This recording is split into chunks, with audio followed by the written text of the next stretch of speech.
আমি একটা জিনিস খেয়াল করলাম কি, কেন জানি মেয়েদের পছন্দের সব সময় উপরে থাকে প্লে বয় টাইপের ছেলেগুলা, ভালো ছেলেরা কখনো থাকে না।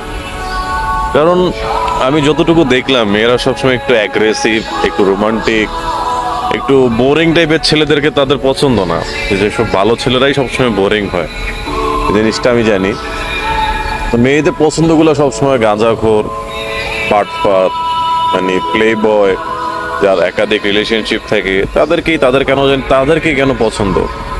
বা তাদেরকে পছন্দ হওয়ার রিজন গুলো থাকে অনেক, যে আসলে প্লে বয় করে কি, তারা অনেক রোমান্টিক কথাবার্তা বলে, একটা মেয়েকে ওই জায়গাটা দিয়ে দেয় যে হ্যাঁ তুমি আমার সব কিছুর উপরে আছো, তুমি আমার লাইফে সব কিছু।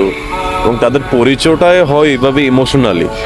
এখন একটা ভালো ছেলের কাছে যখন আপনি যাবেন, বেচারারা যদি আপনি কিছু বলেন, হ্যাঁ সে আপনার কথায় কথায় মুখ লড়াবে, হ্যাঁ তুমি যা বলছো ঠিক আছে, তুমি যা বলছো ইয়ে করছে। এখন প্লে বয় জানে কি, প্লে বয় জানে যে রিলেশনশিপ একটা মেয়েকে পটানোটা কিভাবে করা লাগে এবং কতটা সহজ। এই ক্ষেত্রে প্লে বয়টা সবসময় উপরে থাকে তাদের পছন্দে। আর ভালো ছেলেগুলা সবসময় ওই যে এমন মেয়েদের কাছে গিয়ে পড়ে, ওই যে কি বলে, এইসব মেয়েদেরকে কি বলে জানি, বারো ভাতারি, হ্যাঁ বারো ভাতারিদের কাছেই গিয়ে পড়ে। তাদের ইমোশন তো থাক দূরের কথা, বেচারা তখন কি একদম কষ্ট পাইতে পাইতে শেষ হয়ে যায়। আর ভালো মেয়েদের এইটাই পছন্দ যে কেউ তাদের কেয়ারিং করুক, কেউ তাদের ইয়ে করুক। এখন ভালো ছেলেগুলো আসলে কেয়ারিং সম্পর্কে জানে কম, বুঝে কম।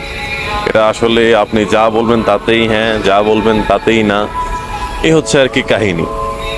আমি আমার ব্যক্তিগত কথা, এটা ব্যক্তিগত লাইফ থেকে যতটুকু জানি বা যতটুকু বুঝছি, যে প্লে বয়দের সকল মেয়ে পছন্দ করেন। তারা জানে কিভাবে একটা মেয়েকে ইমপ্রেস করতে হয়, তো ভালো ছেলেগুলো এটা জানে না।